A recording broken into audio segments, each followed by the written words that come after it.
On the Atlantic coast of Nova Scotia, you may find an old lighthouse whose keeper a few years ago had strange reasons for being happy in his isolation.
He heard these footsteps often, it was said, but was not afraid, because he knew they only came from the other keeper, who was swept off the rocks and drowned many years before.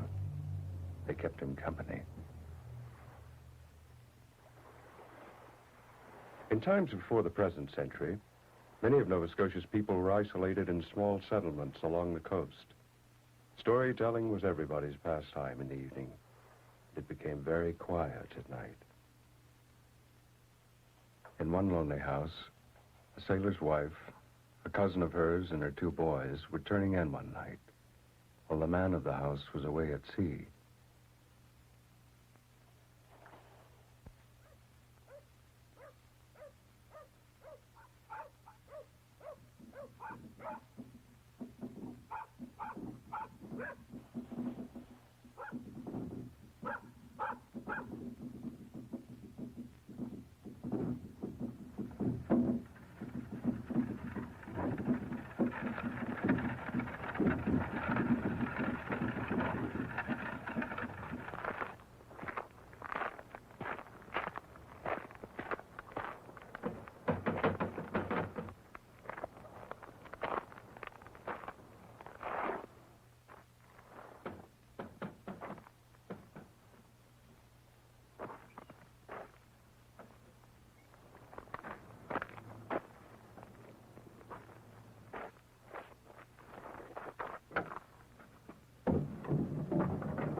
Next day, the neighbors came and heard a story that was not hard to understand for anyone raised on local folklore. They all knew there was a type of ghost called a forerunner, a ghost that came in the form of sound but not sight, and told of impending death. Well, any sailor's wife would know whose death to expect when her husband was away on the ocean. But this time she was wrong. It was one of her little boys who passed away a week later.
But a forerunner could help a man if he understood what it was saying.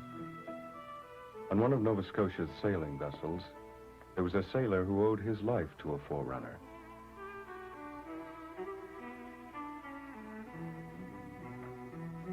When he came on board, everything was normal. The ship was sailing the next day.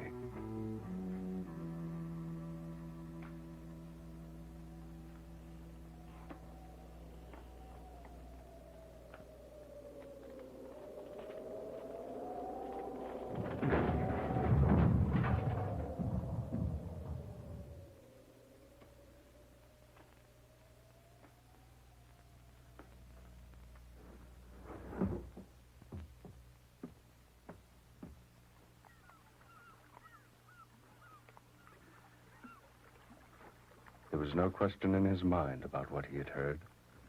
The mast. He'd heard the main mast fall. It must be a warning.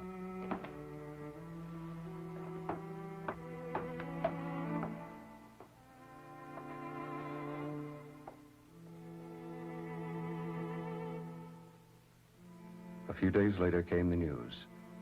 The ship had gone down in a storm, and all hands were lost.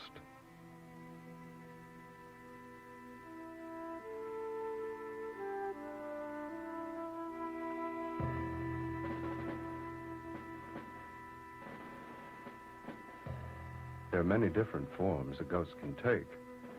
Some appear before death, others after. Many of them appear at the moment of death to someone many miles away.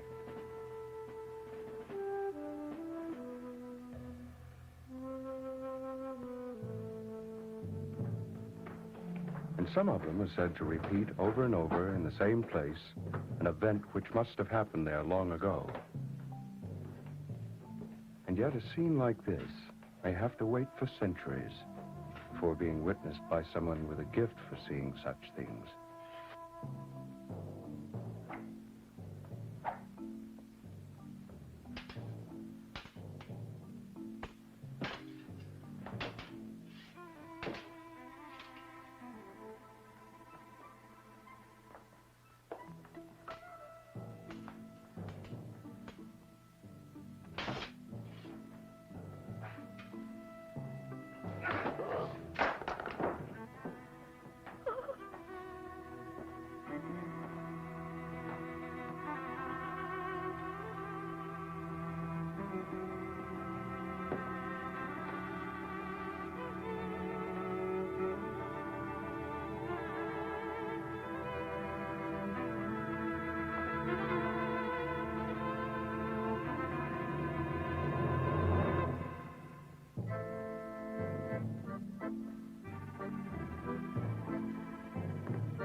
What would you make of a ball of light that seemed to pick on someone to follow around?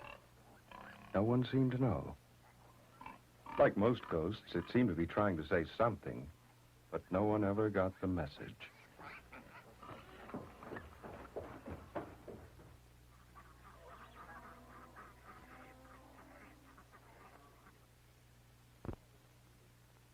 Suppose you were out walking and came on a neat patch of flowers growing in the middle of nowhere. What would that mean?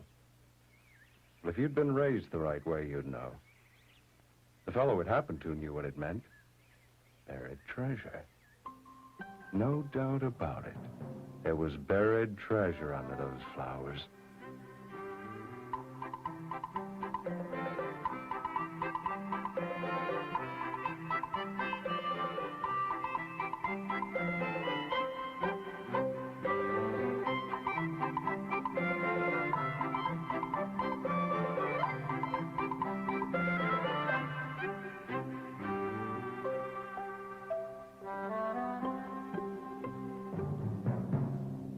When the flowers had vanished and could not be found again, even on the same day, that's where folklore was sort of stuck for an explanation.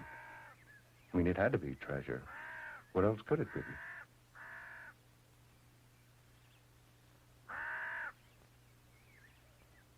You see, pirates were some of the earliest explorers of the coves and islands along Nova Scotia's shores.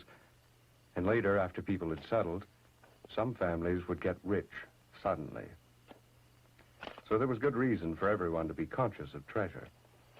And that made the job of digging for it even harder than it might have been. You had to dig in secret, therefore at night, to avoid detection by your neighbors. But worst of all, you had to contend with the ghost of the man killed by the pirate captain and buried with the treasure to guard it. This ghost was said to have extraordinary powers, and whatever happened, you must not speak in its presence. That would offend it, and there was no telling then what it might do. Some people believed it had the power to make the treasure recede into the ground just to spite you.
When somebody dies, it's common enough even today that something they treasured is buried with them.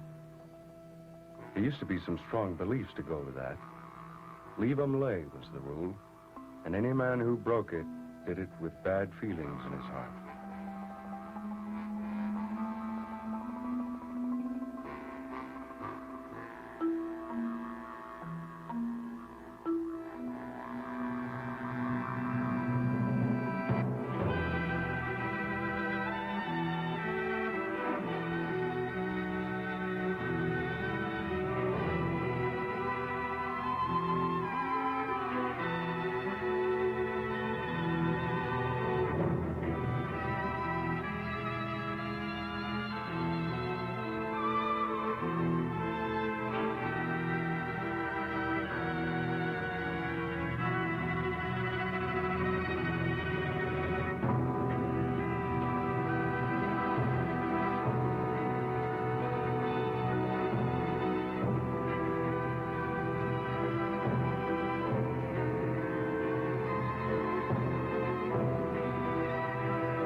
Two robbers were dead from the shock of seeing a ghost.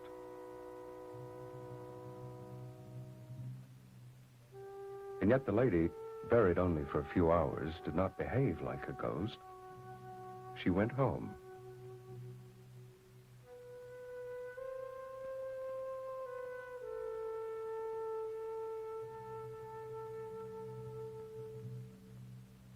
Nobody could remember just how long it was that she stayed around after her return from the grave. What they did remember was that she never smiled.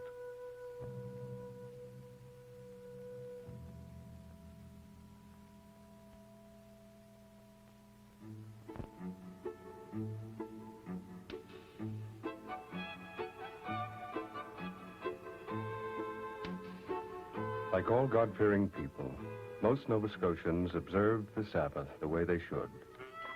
But a few of them didn't. And there was one group who thought Sunday was a time for gambling and drinking and the devil knows what else.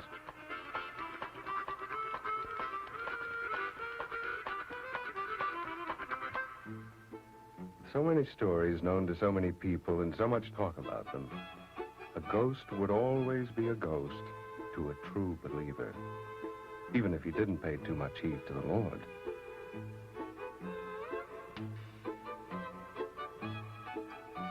So when a strange fellow appeared who was flesh and blood, could do things a normal person couldn't, well, maybe then all you could do was ask yourself why he came.